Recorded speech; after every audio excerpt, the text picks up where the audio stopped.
If we listen to the Buddha's teachings and we don't apply, you know what happens?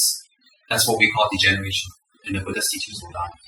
Wherever there's a group of people who listen to Buddha's teachings and they don't apply it and they don't change, in that area, the Buddha's teachings disappear.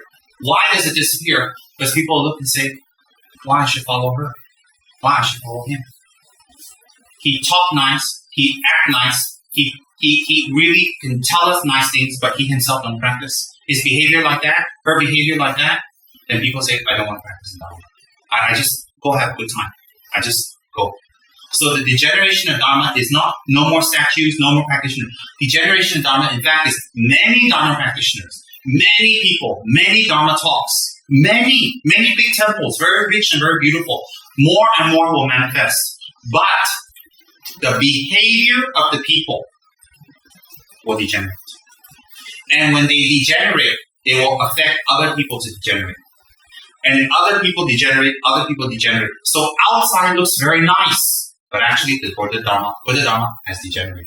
So how do we make the Buddha Dharma degenerate? When we ourselves don't practice.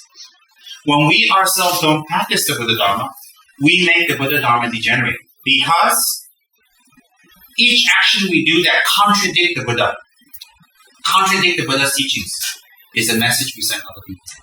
What's the message? It's okay to act like that. It's okay to think like that. It's okay to be like that. That's wrong. So that's how we make the Buddha's teachings disappear completely.